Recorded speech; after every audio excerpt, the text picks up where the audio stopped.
እኔ እናንተ ተጋብተን 10 ሚሊዮን ብር ልስጥክና ፍታት ሚስትህን ብትባል ትፈታኛለህ? 10 ሚሊዮን ብር ሰጥተው እኔ እናንተ ከተጋባን በኋላ 10 ሚሊዮን ብር ከሰጠውክ 10 ሚሊዮን ብር ልስጥህና ሚስትህን ፍታት ብትባል አያፍሩም እንዴ? ብሩ አልበዛም እንዴ? ሚል ሰው አይጠፋም ማለት አይ ሚል ሰው አይጠፋም ነው ያልኩት። ሚል ሰው አይጠፋም ነው ያልኩት።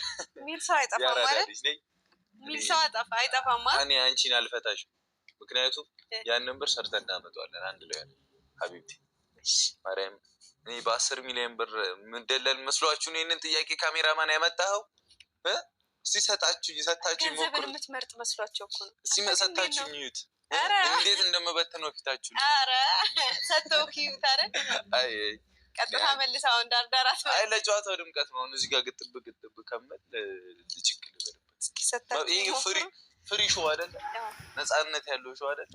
ስለዚህ አንቺ ነው መርጠው 10 ሚሊዮን ብር ምን አባቱ ምን ያደርጋል? አንቺ ኦ ማይ ጋድ ሁለት ጥያቄ